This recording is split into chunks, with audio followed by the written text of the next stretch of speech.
sitten niiden ympärillä. Mutta kuitenkin ennen kuin me lähdetään niihin kysymyksiin, mitä teiltä tuli, niin mulla on yksi slaidi, mitä mä ajattelin teille näyttää. Ja siis mä veikkaan, että suurimmalle osalle teille nämä ovat jo ennestään tuttuja, mutta kuitenkin ne on silleen niin mielenkiintoisia lukuja, että näitä pitäisi melkein katsoa kerran viikossa ainakin, koska mun mielestä nämä luvut on tosi mielenkiintoisia. Eli aloitetaan vaikka siitä, että tutkimusten mukaan niin 85% työntekijöistä eivät ole sitoutuneita työhönsä, mikä on tosi mun mielestä niin kuin surullinen luku. Mutta sitten tavallaan, että toi on totta kai siis isolta määrältä niin kuin ihmisiltä kysytty ja sitten myös se, että vaikea päästä kiinni, että no mistä toi johtuu, mutta ainakin niin kuin Humblella, kun me näitä aiheita pohditaan joka päivä, joka viikko, niin me ollaan ainakin löydetty niin kuin 2 semmoista iso teemaa, jotka meidän mielestä vaikuttaa tosi isosti nimenomaan tohon lukuun. Ja yksi niistä asioista on se, että samantyyppisten niin kuin tutkimusten mukaan niin jopa 50% ihmisistä eivät tiedä, mitä heiltä odotetaan. Ja nythän me ollaan niin kuin tässä niin kuin päivän teemassa tosi voimakkaasti kiinni. Ja jos me ajatellaan sitä, kun mä tiedän, täällä on myös esimerkiksi paljon niin kuin HR-ihmisiä linjoilla ja HR-ihmiset aika usein myös kamppailee sen kanssa, että hei, että miten me saadaan nyt esimerkiksi se esihenkilötyön kehittäminen vahvemmin esimerkiksi johdon agendalle. Niin mun mielestä jos me käännetään se näin, että esihenkilötyöhän voi tarkoittaa myös sitä, niin kuin tässä tutkimuksessa, että mitä jos meillä on sellainen tilanne, että 50% ihmisistä eivät tiedä, mitä heiltä odotetaan työstä, niin onko se liiketoiminta kriittinen asia vai ei? Mä veikkaan, että jos mä kysyisin tätä, että käykää vastaamassa chattiin, niin kaikki varmasti kävisi siellä sanomassa, että ehdottomasti liiketoiminta kriittinen asia. Toinen asia on tietysti se, että epäselvät odotukset, eli sehän tarkoittaa sitä, että joo, kyllä me tehdään sen työn, mutta me ei välttämättä pystytä kytkemään sitä työn tekemistä johonkin isompaan kontekstiin. Eli sitä, mitä mä teen, onko se esimerkiksi linjassa sen kanssa, mitä mun tiimi haluaa, mitä mun yksikkö haluaa, mitä mun yritys tavoittelee, onko se strategian mukaista tekemistä. Sitähän se pohjimmiltaan tarkoittaa. Mutta sitten toinen asia, joka liittyy tähän hyvin voimakkaasti, on se, että 50% työntekijöistä eivät tiedä, mitä heiltä odotetaan, mutta ainoastaan 25% kokee, että heidät aidosti kuullaan ja nähdään. Ja mä ajattelin semmoisen asian sanoa, että tällä hetkellä mä koen, että esimerkiksi mediassa puhutaan paljon suorituksen johtamisesta. Ja meillähän oli myös tuossa muutama viikko sitten oli tämä case Nokia mediassa, missä oltiin ei mennä siihen caseen kiinni, mutta siellä oli arvioitu, rankattu ihmisiä sitten tietyllä tavalla. Ja aika usein kun puhutaan suorituksen johtamisesta, niin me ajatellaan, että se suorituksen johtaminen on se, että meidän pitää rankata ihmisiä jollain tavalla. Mutta sitten taas kun me mennään ihan pohjimmilta siihen suorituksen johtamiseen, niin kysehän on näistä 2 asiasta. Tietääkö ihmiset, mitä heiltä odottaa? Saako ne tarpeeksi huomiota? Kokeeko ne, että ne tulee kuulluksi nähdöksi? Saako ne riittävästi supporttia? Niin meidän siis väite Humblellahan on se, että iso syy siihen, että 85% työntekijöistä eivät ole sitoutuneita työhönsä, niin se johtuu nimenomaan siitä, että ne ei tiedä, mitä heiltä odotetaan ja ne ei saa riittävästi huomiota. Jos me päästäisiin korjaamaan nämä 2 asiaa mahdollisimman monessa yrityksissä, nyt en puhu, totta kai Humble haluaisi kaikille tätä korjata, mutta yleisesti työelämässä, että jos me voitaisiin tätä tehdä paremmin, niin me olisi ihan eri tilanne työelämässä. Tämä on meidän väite. Ja tämä oli nyt mun alustuspuhe tähän päivän teemaan, eli vaan sen takia, että miksi tämä on tärkeää, miksi ne tavoitteet ovat tärkeitä, mutta ennen kaikkea, kun ne tavoitteet on asetettu, niin kyllä meidän pitää myös seurata niitä, että miten ne kehittyy siinä arjessa. Onko sulla, Mikko, jotain lisättävää vielä? No ei mulla tähän ole, mutta minä voin lyhyesti vetää nyt yhteen, minä kävin nämä Joo, chattikommentit kiva. täällä tuohon noin, niin täällä on niinku aika yhtenäinen viesti, että meillä on ehkä tässä noin pyörästi 10 kommenttia, mitä saatiin, ja on kirjattu, ja tyypillinen paikka on HR Softa, tai sitten Hamboli. Kiva. Mahtava. Yes. Päivän ensimmäinen kysymys, mistä tänään niin kuin puhutaan, niin mikä olisi sopiva aikaväli? Vai olisiko tavoitteet parasta pilkkoa pienempiin osiin? Miten tavoitteet saadaan riittävän konkreettiseksi? Jos muistan oikein nyt noista ennakkokysymyksistä, niin suurimmalla osallahan oli tavoitteet kirjattu koko vuodeksi. Joo, kyllä. Ja mä väitän, että tämähän on se kaikista niin kuin tyypillisin tilanne, että niitä tavoitteita kirjataan vuodeksi. Sitten tietysti iso kysymys, niin kuin tavallaan, jos mä haluan niin kuin opponoida jollain tavalla, on se, että mä koen ainakin henkilökohtaisesti itse niin kuin vuositavoitteiden niin kuin kirjaamiseksi niin kuin tosi haastavaksi, koska periaatteessahan se tarkoittaa sitä, että mun pitäisi pystyä niin kuin näkemään niin kuin vuosi eteenpäin, että mikä on se kaikista tärkeintä. Ja sen takia mulle on tosi haastava perustella sitä, että miksi tavoitteet kirjattaisiin niin kuin vuodeksi.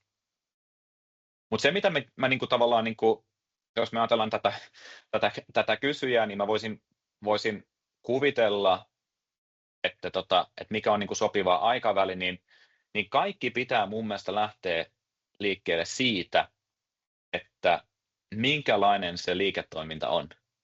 Että tavallaan mikä on se oikea frekvenssi, joka palvelee sitä meidän niin kuin liiketoimintaa. Mun mielestä se on se kaikista tärkein asia, kun puhutaan tavoitteiden asettamisesta.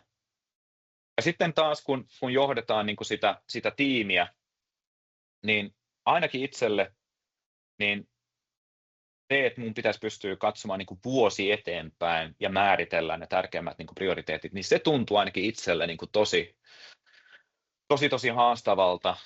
Ja väitän, että yksi suuri syy, miksi me niin kuin asetetaan niitä tavoitteita niin kuin vuodeksi, on se, että me ollaan vaan totuttu siihen. Että tavallaan niin kuin meillä on aina ollut niin kuin se prosessi siitä, että ne tavoitteet asetetaan niin kuin vuodeksi. Sitten me ei olla välttämättä niin kuin kysytty itseltämme sen, että onko tämä paras, vaan me ollaan niin kuin totuttu siihen, että tavoitteet asetetaan vuodeksi eteenpäin. Mutta sitten kun me katsotaan vaikka sitä liiketoimintaa, mä väitän, että melkein kaikissa organisaatioissa niin se on vaikea nähdä niin kuin tulevaisuuteen. Niin mä voisin kuvitella, että aika monelle teille, jotka kuitenkin vastasitte, että ne asetetaan vuodeksi, niin semmoinen, että asetetaan vaikka puoleksi vuodeksi tai jopa kvartteriksi, niin voisi palvella teitä paremmin, koska se on helpompaa katsoa vaikka 3-6 kuukautta eteenpäin kuin 2 kuukautta eteenpäin. Mutta tosiaan, rohkaisen vielä kerran, niin käykää kommentoimassa tätäkin chatissa.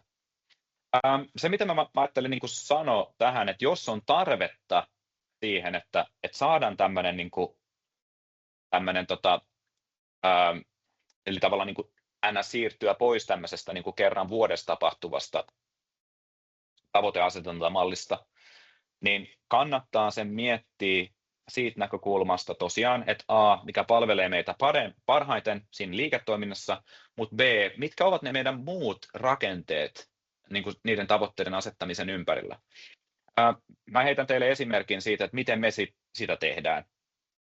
Eli meillä asetetaan tavoitteita kerran 6 kuukaudessa. Ja se sykli on aina niin, että uusia tavoitteita, jos me ajatellaan niin kuin alkuvuotta nyt, niin uusia tavoitteita asetetaan aina huhtikuun alussa. Eli meillä on 6 kuukautta siitä eteenpäin, eli huhtikuusta syyskuuhun. Ja sitten se tarkoittaa sitä, että kun me seuraavan kerran asetetaan niitä tavoitteita, eli siinä syys-lokakuussa, niin me katsotaan siitä niin kuin puoli vuotta eteenpäin. Ja mitä tämä niin kuin tekee on se, että se tavoitejaksot menee aina esimerkiksi kesän yli, ja sitten ne menee tavallaan niin kuin vuodenvaihteen yli. Ja tämä on niin kuin rauhoittanut sen tilanteen, että meidän ei tarvitse tavallaan esimerkiksi loppuvuodesta niin kuin miettiä, että okei, no nyt ne tavoitteet pitää saada maaliin just niin kuin joulukuussa, vaan ne menee siihen niin kuin maaliskuun loppuun asti, niin se on ollut niin kuin kiva tapa. Ja sitten samalla niin tällä hetkellä tuntuu, että se 6 kuukautta on se aikaväli, joka palvelee meidän liiketoimintaa parhaiten. Jos ajatellaan vaikka, että me tehdään niin kuin tuotekehitystä, olisi tosi vaikea määritellä vuodeksi eteenpäin esimerkiksi, että minkä näköinen se meidän niin kuin tuote on nyt, koska meilläkin, me ollaan pieni firma, niin asiat, prioriteetit muuttuu aika nopeasti, niin se kerran puolessa vuodessa on ollut se kaikista tärkeintä. Mutta se, mikä on tässä ehkä se kaikista tärkeintä, on se, että näiden niin kuin tavoitteiden asettamisen lisäksi, niin me tarvitaan ne tukirakenteet siinä.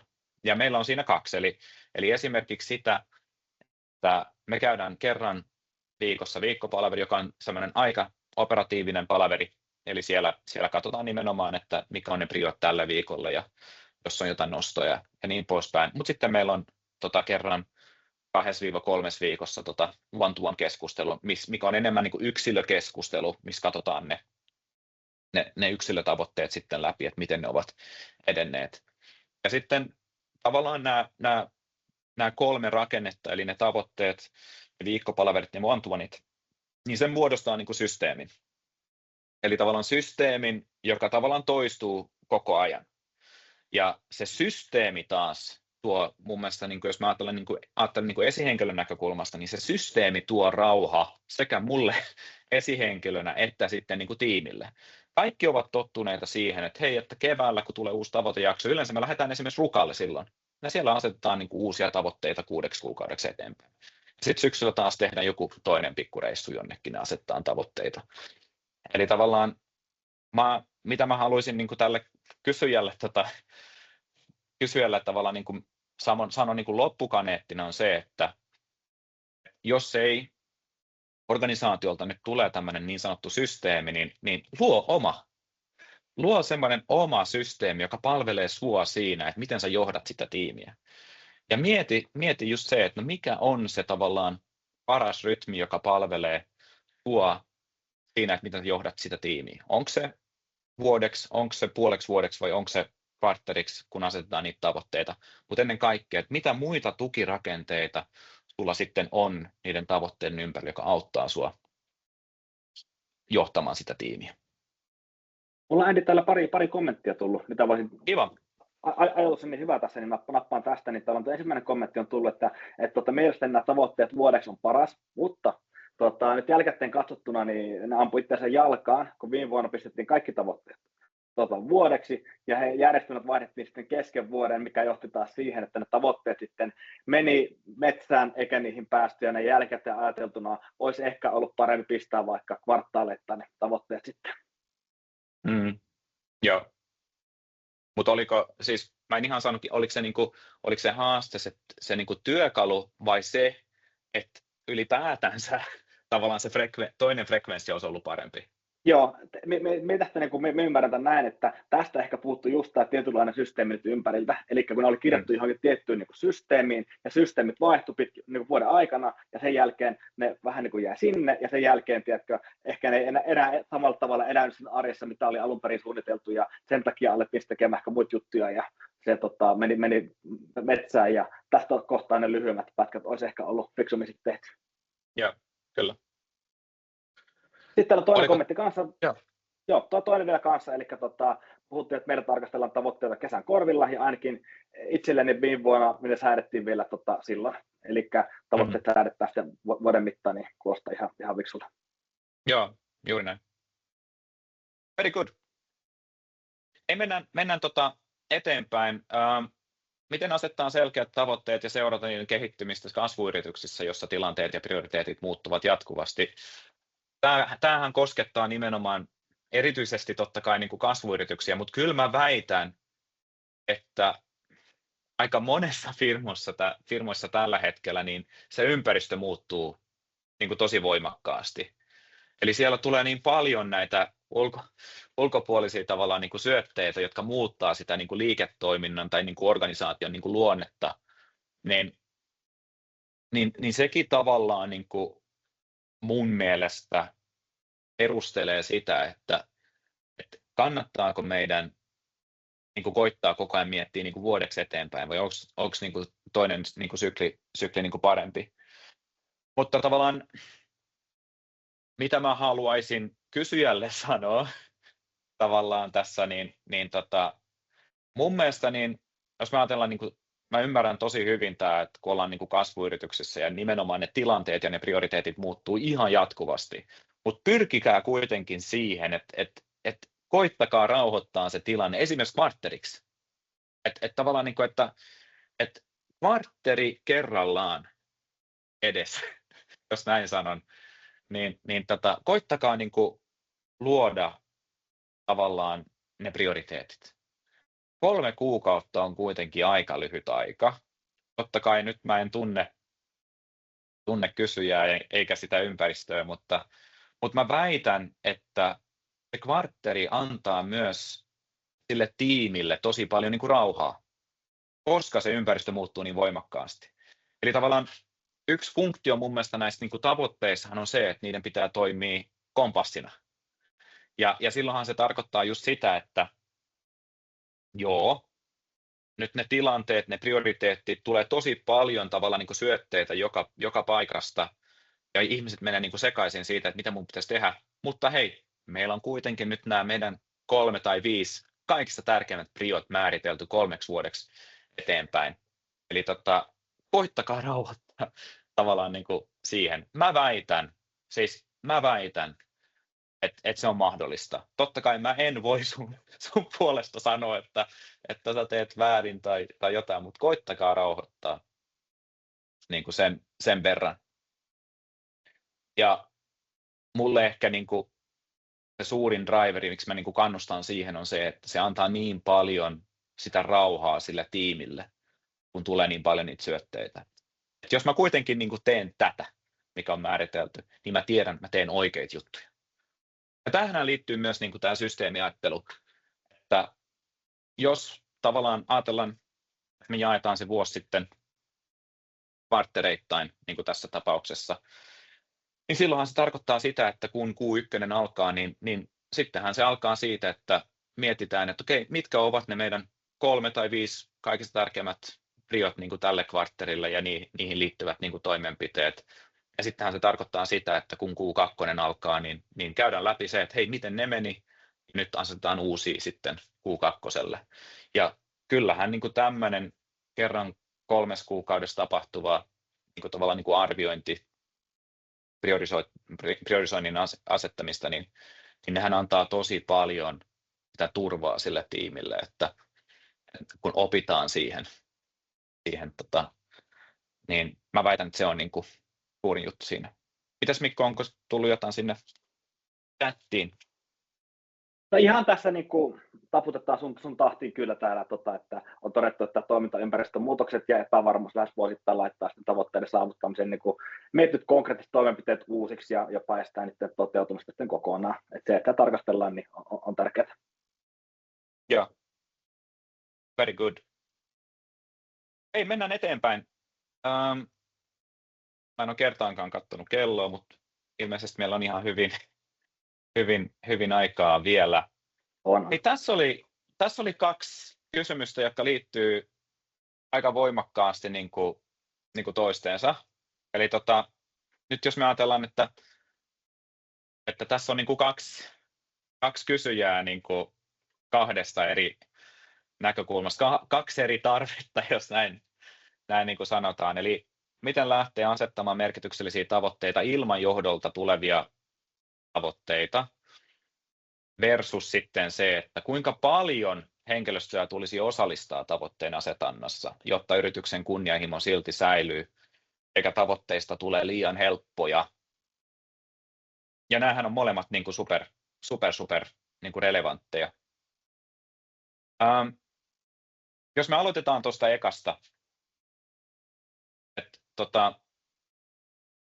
me tullaan tähän vähän niin kuin tulemaan vielä myöhemmin, mutta yksi semmoinen niin kuin best practice, mitä on niin kuin tunnistettu niin kuin tavoitteiden asettamisessa, jos me ajatellaan sitä asiaa niin kuin organisaation näkökulmasta, on se, että jos meillä on organisaatio, missä on vaikkapa 10-20 esihenkilöä, sanotaanko näin, niin jos me halutaan niihin tiimeihin, missä ne esihenkilöt työskentelevät, jos me halutaan niihin saada hyviä tavoitteita, niin kyllä meidän pitää sitten myös määritellä heille raamit niiden tavoitteiden asettamiseen. Meidän pitää antaa heille jonkin sorttinen niin kuin resepti, mitä liittyy tosi voimakkaasti tuohon, mistä äsken puhuttiin. Eli tavallaan, että mille aikavälille, onko jotain niin kuin päätavoitteita, mihin kohti tavallaan niin kuin asetetaan niitä tavoitteita, kuinka paljon niitä tavoitteita, onko jotain niin kuin esimerkkiä niiden tavoitteiden asettamiseen. Miksi niin kuin tavallaan mä koen, että tämä on niin tärkeää, niin on se, että jos meillä on tosiaan se 10-20 esihenkilöä, jotka johtaa niitä tiimejä, niin se on aina niin, että me esihenkilöinä me lähdetään niiden tavoitteiden asettamiseen hyvin eri lähtökohdista. Eli esimerkiksi muutamat esihenkilöt on ehkä niin kuin harjoitellut tosi paljon tavoitteiden asettamista aikaisemmin, kun taas joku esihenkilö tekee sitä ihan eka kertaa. Sen takia niin on super tärkeää, että me pystytään sille esihenkilölle antamaan jotkut raamit. Et näin sä asetat niin kuin meidän organisaatiossa niin kuin hyviä tavoitteita. Niin on se tosi haastava tilanne, jos me ajatellaan sitä eka kysyjää siinä, että jos ei niitä ole. Ja silloinhan meillä on aika usein tämmöinen tilanne, että se esihenkilö on aika niin kuin yksin siinä. Ja siinähän niin kuin päästään tähän niin kuin suomalaisen sisun. Sitten sun pitää vaan niin kuin koittaa niin kuin miettiä yhdessä sen tiimin kanssa, että hei, me ei nyt saatu tarkkaa inputti näiden tavoitteiden asettamiseen, mutta sä haluat kuitenkin, koska sä kysyt tätä, niin mä luulen, että sä haluat johtaa tätä tiimiä hyvin, niin mieti sitten itse se systeemi. Että tavallaan, että mille aikavälille ja mitä sä itse koet, juttele tiimin kanssa siitä, että mitä tiimi itse kokee, että on ne kaikista merkityksellisimmät asiat, mitä me voitaisiin tehdä tänä vuonna tai tulisi tehdä tänä vuonna. Ja lähtekää niistä liikkeelle. Mutta haastava siis tilanne. Ja mä kannustan, kun mä tiedän paljon täällä on paljon HR-ihmisiä linjoilla, niin mä koen, että tämä on ehkä yksi teidän tärkeimpiä tehtäviä niin kuin organisaatiossa, eli nimenomaan tuottaa niitä rakenteita, niitä apuja niille esihenkilöille, jotta ne voivat sille omalle tiimille asettaa mahdollisimman hyviä tavoitteita. Ja sitten jos me jatketaan tätä, niin tämän toisen kysyjän kautta, niin ehdottomasti noin. Ja toihan liittyy nimenomaan siihen tavallaan tähän samaan asiaan, eli kuinka paljon henkilöstöä tulisi osallistaa tavoitteen asetannassa, niin mä näen niin, että paljon, siis vastauksena kysymykseen paljon, mutta mä ajattelen tämän kysymyksen niin, että jos se yritys pystyy tavallaan ne kattotavoitteet asettamaan, että tämä on se, mitä me vuonna 2026 tavoitellaan. Sieltä tulee tavallaan se 3-5 kaikista tärkeimmät jutut, mitä me halutaan, että miten tämä yritys kehittyy tänä vuonna. Se on niin kuin yksi syöte niiden tavoitteiden asettamiseen.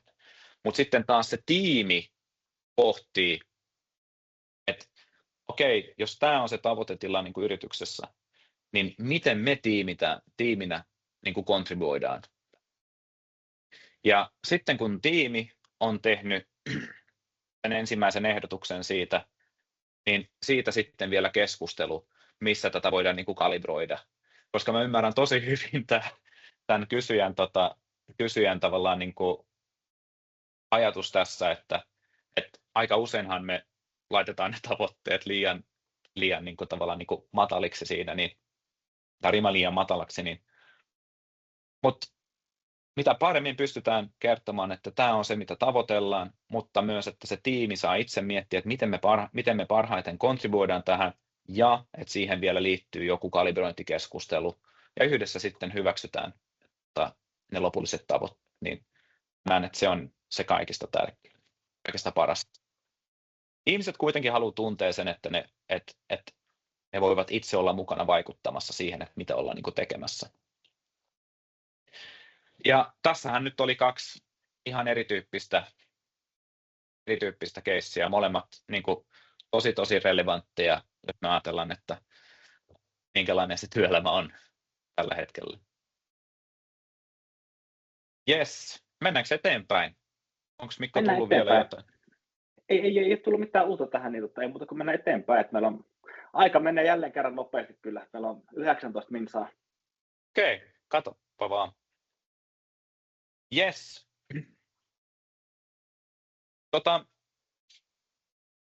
Mä sanoisin tähän kysymykseen, eli miten ohjata tiimiä asettamaan omia tavoitteita ja mittareita ylhäältä tulevien tueksi ja lisäksi. Mä jaan nyt oma best practice niin kuin tämän osalta, niin nyt tässä keississähän on meillä se tilanne, että nythän ne on tullut ne tavoitteet sieltä ylhäältä, niin mitä mä oon kokenut niin kuin omasta kokemuksesta niin kuin parhaaksi tavaksi niin kuin fasilitoida tätä on se, että sä luot jonkun rutiinin ympärille. Niin kuin sanoin, että meillä on se rutiini, että aina siellä maalis-huhtikuun taitteessa ja sitten syys-lokakuun taitteessa, niin me tehdään pieni matka. En sano, että se pitää olla matka niin kuin rukalle niin kuin me tehdään, mutta joku rutiini. Ja itse siis sun pitää päättää, että mikä on semmoinen rutiini, joka toimii. Mutta se, mitä me ollaan niin kuin huomattu nyt, kun me ollaan sitä muutama vuosi niin kuin harjoiteltu, on se, että ihmistähän rupeaa jo ennen sitä hetkeä niin kuin miettimään niitä omia tavoitteita. Ja se johtuu just siitä, että on niin kuin aika selkeä tavallaan tämmöinen niin kuin vuosikello, että koska me asetetaan niitä tavoitteita ja koska me käydään niitä läpi. Eli taas kerran niin tosi paljon siihen niin kuin systeemiajatteluun. Nyt kun mä puhun niin kuin systeemistä, niin mä en puhu niin kuin työkalusta, vaan just siihen, että miltä se vuosikello näyttää, koska me asetetaan niitä tavoitteita ja miten me seurataan niitä arjessa. Meillä on siis hyvin yksinkertainen niin kuin harjoitus, miten me sitä tehdään meidän niin kuin tiimissä. Eli me vietetään about niin kuin 1 päivän näiden niin kuin parissa. Ensin totta kai me käydään läpi ne menneet tavoitteet, että miten ne meni, arvioidaan, että mikä meni hyvin ja todetaan joka kerta, että onpa haastavaa asettaa tavoitteita, vaikka me tehdään niitä puoleksi vuodeksi. Se on vaikea jopa puoleksi vuodeksi katsoa niin kuin tulevaisuuteen. Mutta sitten meillä on yleensä semmoinen harjoitus, missä vähän arvioidaan, että kun katsotaan niin kuin eteenpäin, niin mitä me halutaan nähdä enemmän, mitä vähemmän ja mitä me niin kuin säilytetään ja mitä me voitaisiin mahdollisesti niin kuin poistaa siitä toiminnasta. Eli me käydään aina semmoinen niin kuin keskusteleva tavallaan niin kuin workshop siitä yleisesti niin kuin siitä tiimin niin kuin tilanteesta ja bisneksen niin kuin tilanteesta. Ja yleensä kun me ollaan käyty tätä niin kuin harjoitusta läpi näiden niin kuin kysymysten kautta, niin sieltä me löydetään niitä teemoja. Ja sitten me ruvetaan vaan niin kuin niitä ryhmittelemään ja tavallaan niin kuin istuttamaan niihin isompiin tavoitteisiin. Eli mä sanoisin niin kuin omasta kokemuksesta, jos mä ajattelen, että kysyjä johtaa omaa tiimiä siinä, niin luo sitä systeemiä, koska se systeemi luo turva. Ja se saa ihmiset jo ennen kuin ne tilanteet tulee miettimään niitä omia tavoitteita tosi paljon. Niin kuin sanoin aikaisemmin, niin jos me halutaan sitä tavoiteasetanta tiimissä viedä tasosta A B:hen, niin aloittakaa siitä reseptistä. Mun mielestä resepti on ihan hyvä sana tässä, eli miettikää tosi tarkkaan just sitä, että, ja nythän on kyse siitä, että niille, jotka haluaa tätä niin kuin kehittää, että miten me niin kuin parannetaan sitä. Eli ensimmäinen juttuhan on se, että niin kuin äsken puhuttiin, että mikä ohjaa tavoitteiden asettamista. Tuleeko esimerkiksi ylhäältä tavoitteita, joiden pohjalta asetetaan sitten näitä ja tiimitavoitteita. Ja mille aikavälille tavoitteet tulisi asettaa, mikä aikaväli palvelee meidän organisaatiota ja liiketoimintaa parhaiten. Eli tavallaan niin kuin, siis mun väitehän on se, että me ollaan vaan totuttu asettamaan niitä tavoitteita kerran vuodessa. Me ei olla välttämättä niin kuin kysytty itseltämme, että palveleeko tätä meitä niin kuin parhaiten. Ja siis voihan se olla, että se palvelee parhaiten, mutta me ei olla välttämättä käyty siitä niin kuin keskustelua. Se voi olla, että niin kuin puolivuotistavoitteet voisi palvella sitä organisaatiota huomattavasti paremmin. Toinen on se, että miten hyvä tavoite kirjataan meillä. Onko siihen joku resepti? Käytetäänkö siihen joku metodi? Että mitä tarkoittaa niin kuin hyvä tavoite meillä? Ja miten ne tavoitteet seurataan? Mitä tukirakenteita meillä siinä on? Mitkä ovat esimerkiksi one-to-one-keskustelujen kaikista tärkein tavalla niin kuin funktio? Se on niin kuin tosi tärkeää. Iso kysymys. Tämä on nyt teille, varsinkin teille, jotka olette niin kuin johdossa, kuka teillä johtaa tavoitteiden asettamisprosessi organisaatiossa? Kuka sparraa kanssa? Tästä mä haluaisin niin kuin kuulla kommenteissa, että onko se teillä niin kuin selkeää, että kuka johtaa tätä prosessia organisaatiossa? Siitä olisi jopa kiva niin kuin pitää niin kuin oma webinaari, koska mä oon niin kuin aika monessa organisaatiossa niin kuin huomannut sen, että se on vähän niin sanotusti blurry. Et välillähän se on niin kuin toimitusjohtaja, välillä se on niin kuin HR-henkilö siinä. Et kuka johtaa tätä prosessia? Koska tämä prosessihan on ihan super tärkeä, jos me mietitään firman tavallaan niin kuin tuottavuutta. Kuka sparraa kanssa näiden tavoitteiden asettamisessa?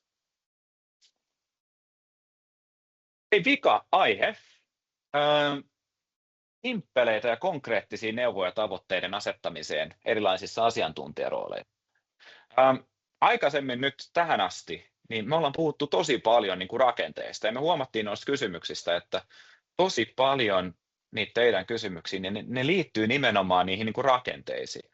Eli just tämä niin kuin aikaväli ja tuleeko ylhäältä annettu ja niin poispäin, niin kaikki liittyy siihen reseptiin.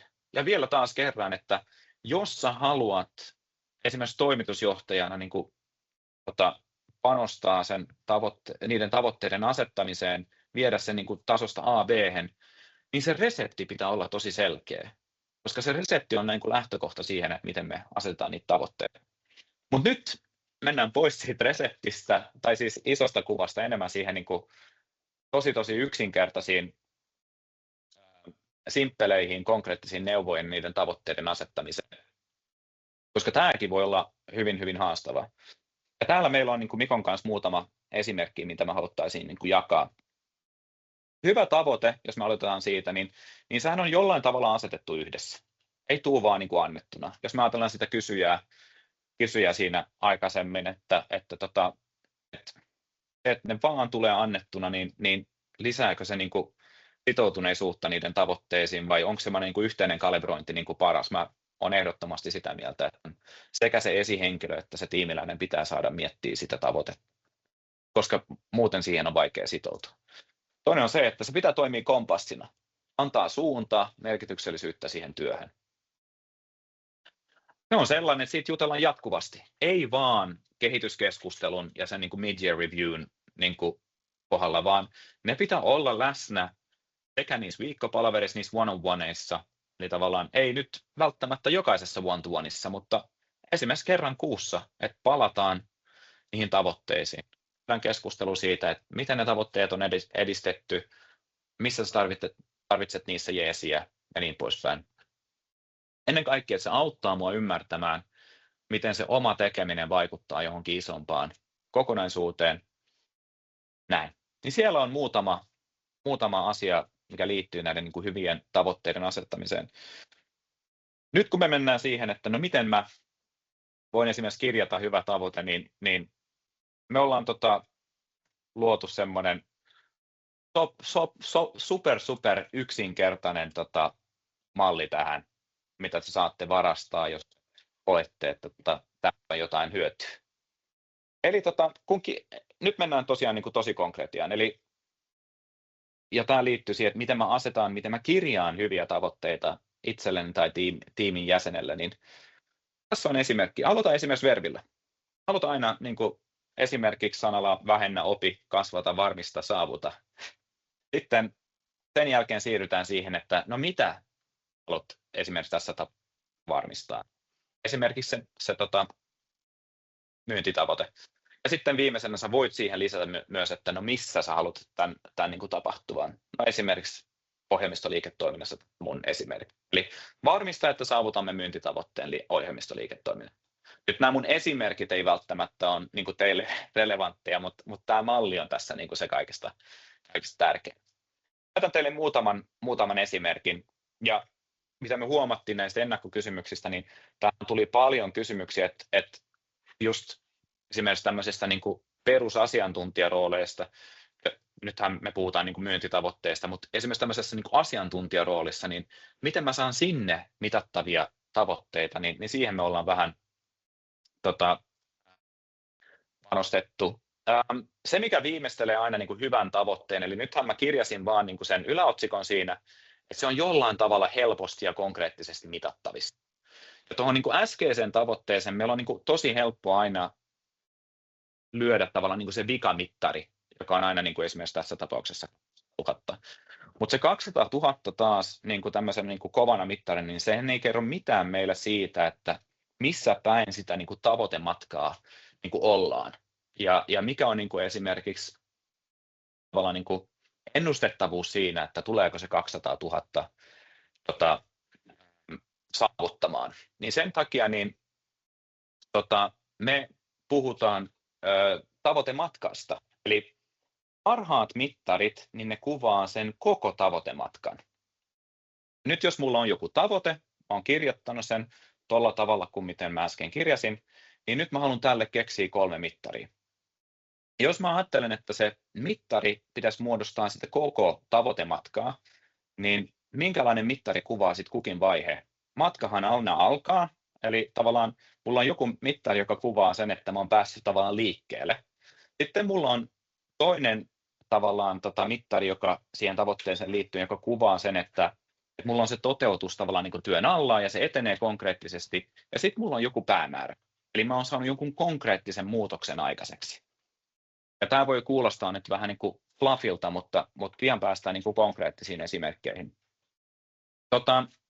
Mulla on täällä esimerkki, henkilökohtainen kehityssuunnitelma, ja tämä on semmoinen aika niin kuin tyypillinen asia, mitä voi olla niin kuin vaikea tämmöisessä hipsuissa perusasiantuntijaroolissa, että miten mä teen mun konkreettinen tavoite, joka jollain tavalla on niin kuin mitattava.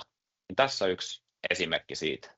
Tavoite, mä opin graafista suunnittelua ja pääsen hyödyntämään sitä asiaa.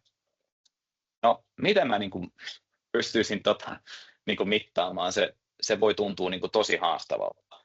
Mutta sitten jos me ajatellaan, että no ensimmäinen mittari, tämä matkan aloittaminen, niin se voisi esimerkiksi olla sitä, että mä etsin mentorin kyseiselle osaamiselle ja mä pidän hänen kanssa 5 sessiota. Aika selkeä mittari. Eli tavallaan mä pääsen mittaamaan sitä, että onko mä käynyt niitä 5 sessioita vai ei. Ja sitten toinen, joka kuvaa sitä, että mä oon keskellä sitä niin kuin matkaa, on se, että mä osallistun yhteen projektiin, jos mä pääsen käyttämään tätä kyseistä olevaa niin kuin taitoa. Ja sitten 3, eli nimenomaan tämä päämäärä. Mä kysyn 3 projektin osallistujalta palautetta omasta osaamista, niin mä käyn sen palautteen läpi one-to-one keskustelun.